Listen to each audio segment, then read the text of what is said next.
성경 통독을 위한 주제 강의, 오늘은 출애굽기 저희가 함께 같이 살펴보도록 하겠습니다.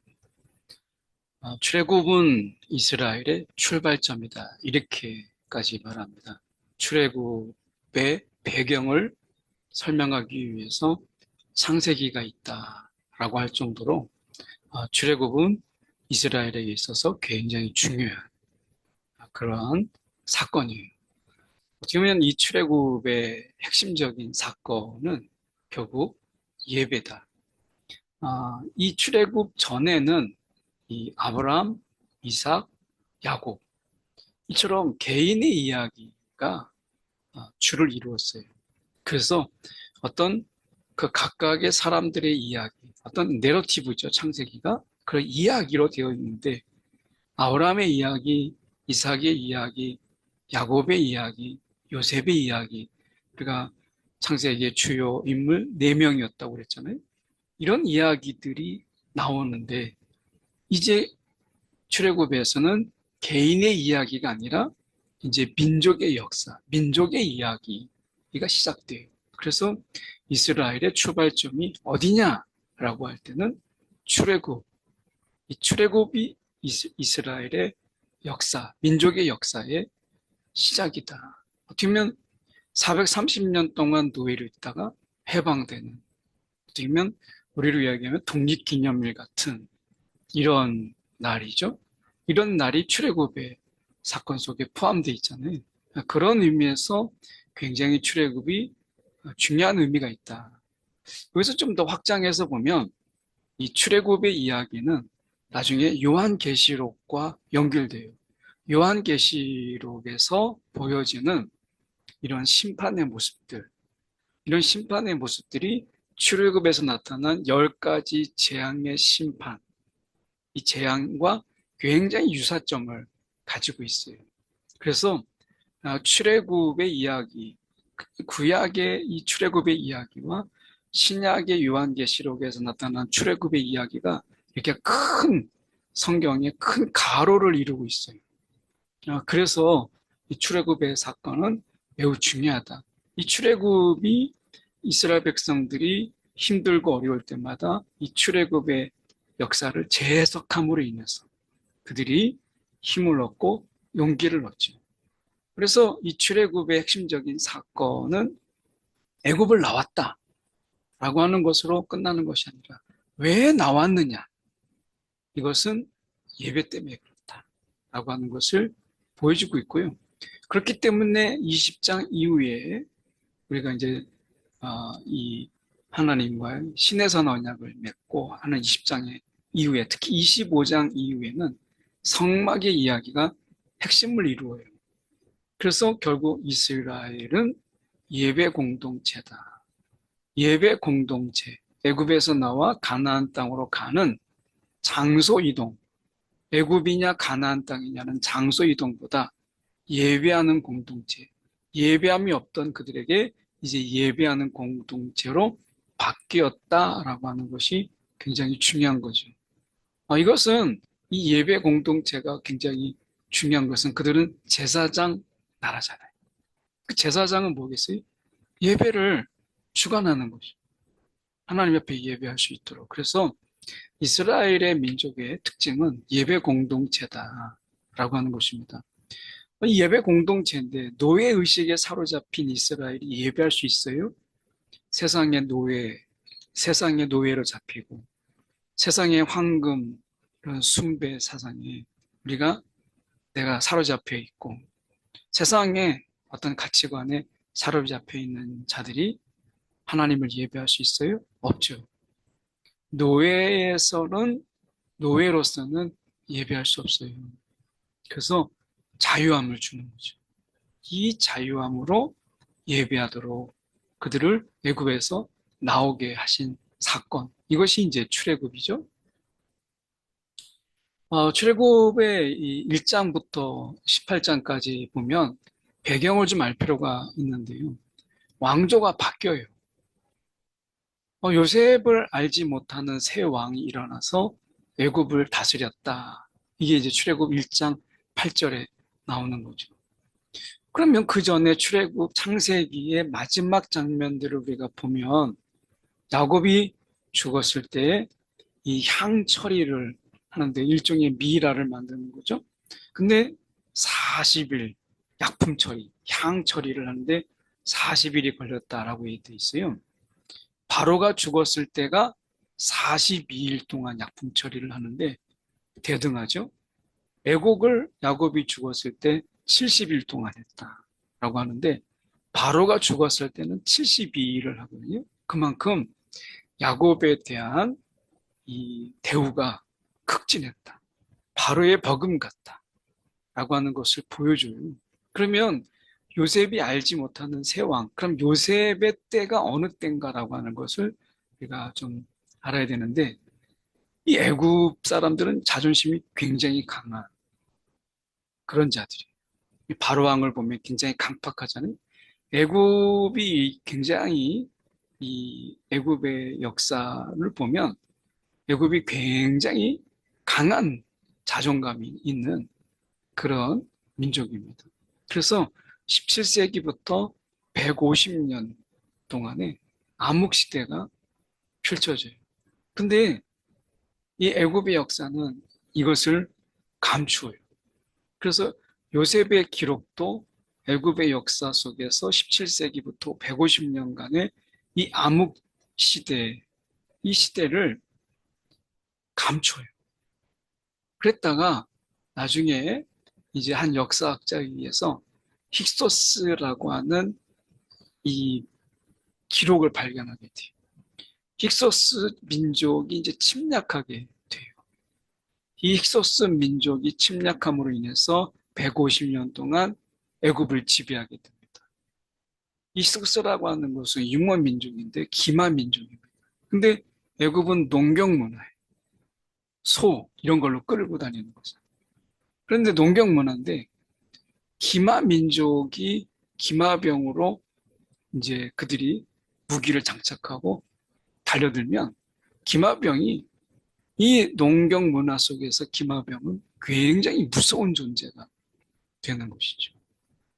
특히 창세기 41장 43절에 보면 버금수레, 왕의 버금가는 수레, 이 버금수레는 말이 앞에 끌고 가는 수레를 가리켜요.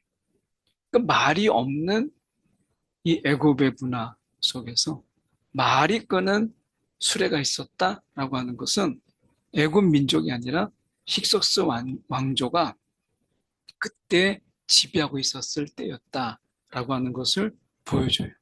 이때 애굽이 총리를 했던 것이거든요. 그러니까 힉소스 민족이 150년 동안 지배를 할 때 요셉이 총리를 했을 때였어요. 그 전체 이제 150년은 아니지만 그런데 이 힉소스 왕조가 이제 물러나게 되고 다시 애굽의 왕조, 새로운 왕조가 일어나게 돼요. 이것으로 인해서 이스라엘의 신분은 노예로 전락하게 돼요. 요셉을 알지 못하는 왕이 들어섰으니까 힉소스 민족이 이제 쫓겨나갑니다. 그리고 새로운 애굽의 왕조가 일어나게 됨으로 인해서 이스라엘의 신분은 이제 노예로 전락이 돼요. 뭐 어떻게 보면 이것은 이제 침략 민족의 어떻게 보면 같이 어떻게 보면 누렸던 이 요셉이라고 본다면 이것에 대해서 이스라엘은 그들에게 있어서 굉장히 반감을 가질 만한 것이죠. 그래서 노예로 전락을 하게 됩니다. 이것이 이제 요셉을 모르는 왕, 이제 새 왕조가 들어섰다라고 하는 것입니다. 아, 애굽의 10가지 재앙을 내리게 하신 이유가 무엇일까?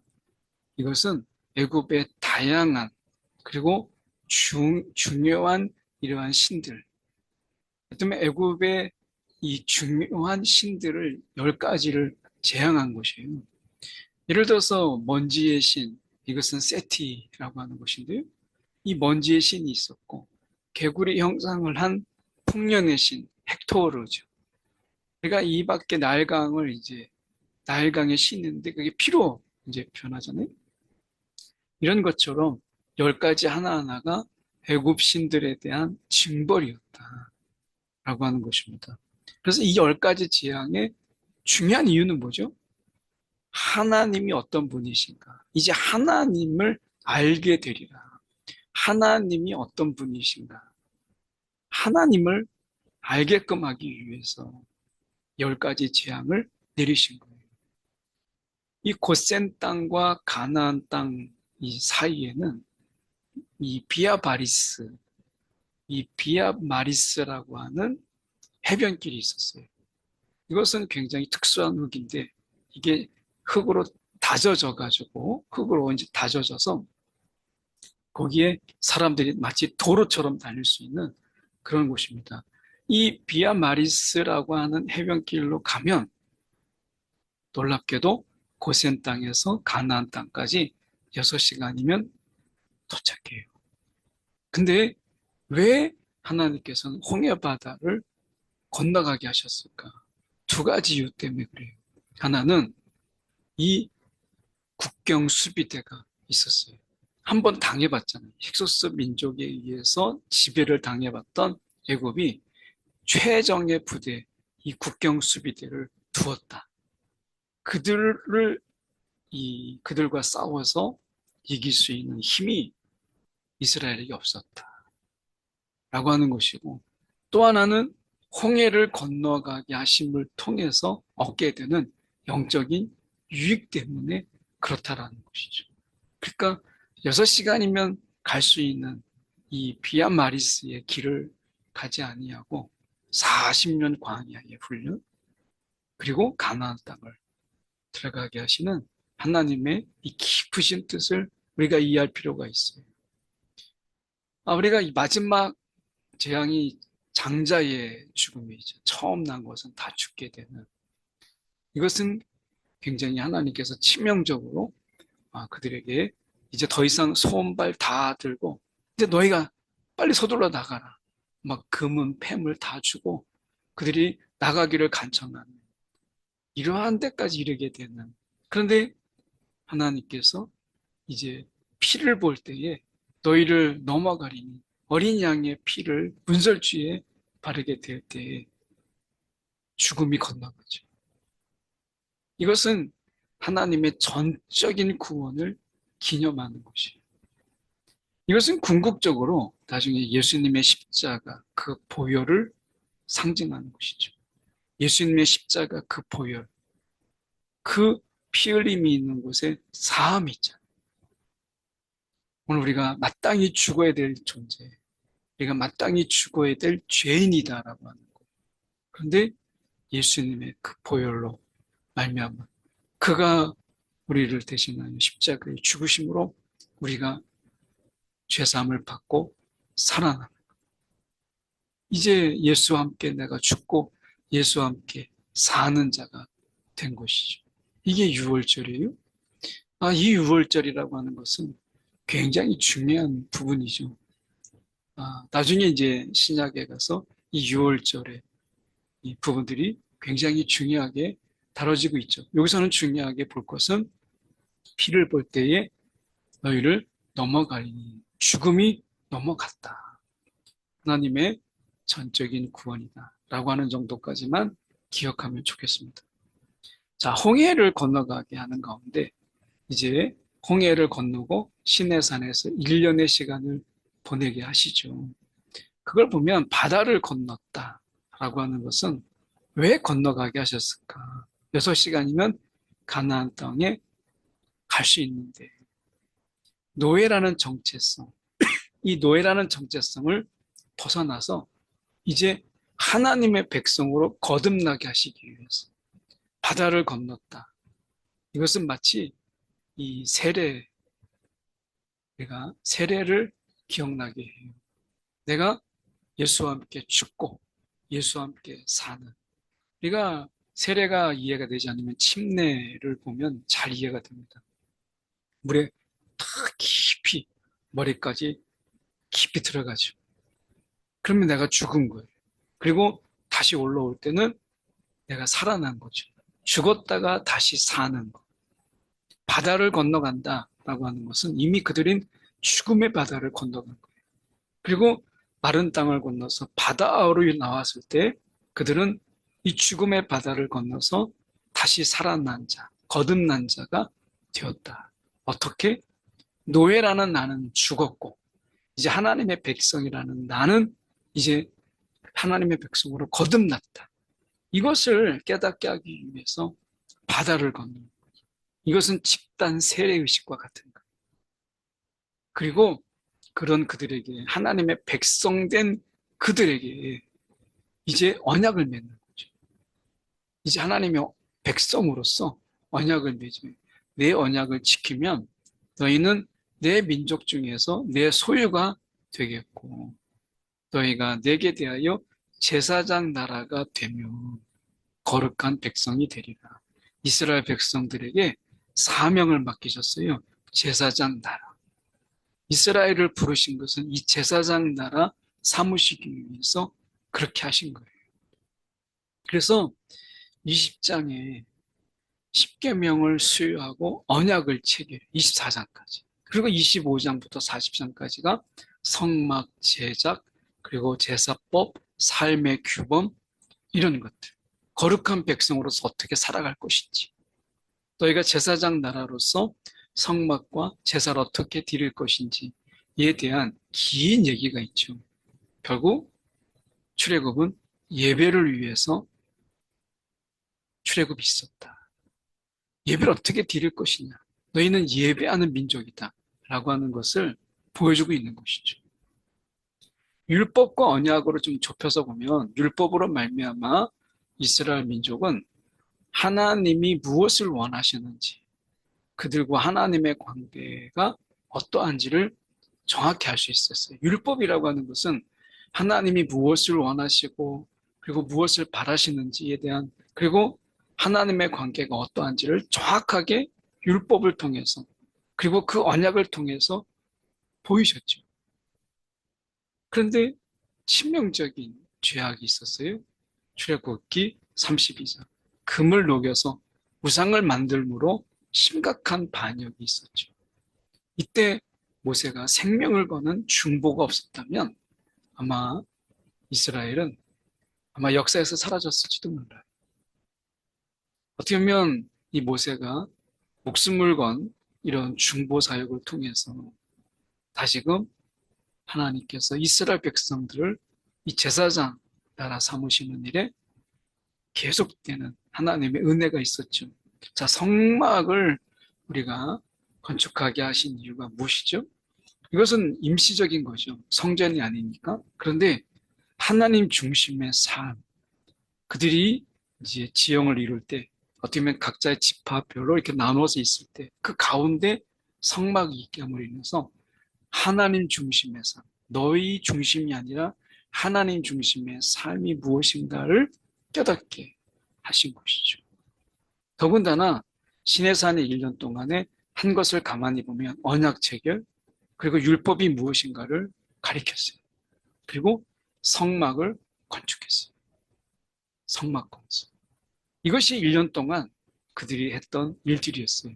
출애굽은 이런 언약과 율법, 그리고 성막이라고 하는 이 부분 속에서 하나에 연결되죠.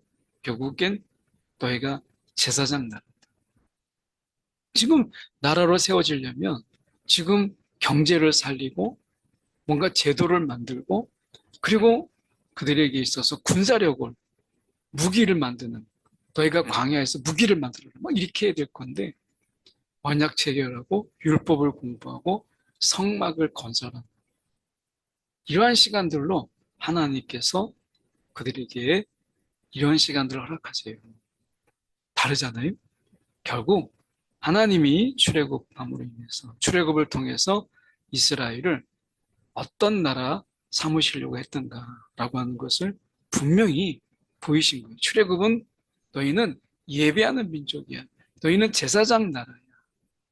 이것을 분명히 보이신 사건이었다라고 하는 것 우리가 기억하면 좋겠습니다. 기도하겠습니다. 사랑이 많으신 하나님 아버지, 오늘도 출애굽의 사건, 오늘 그들이 살았던 곳에서 노예된 상황 속에서 나와서 백성이라고 하는 이제 마음과 하나님을 예배하는 자들로 불러내신 하나님의 은혜가 우리 가운데도 있음을 돈의 노예, 세상의 노예, 우리가 세상에 우리가 명예의 노예, 세상에 많은 사람들이 보는 시선, 체면 이런 거에 노예를 살던 우리를 건져주셔서 하나님의 백성 삼아주신 이 놀라운 은혜가 우리 가운데 있음을 기억하며 살아가게 하여 주옵소서. 살아계신 예수 그리스도를 받들어 기도드리옵나이다. 아멘.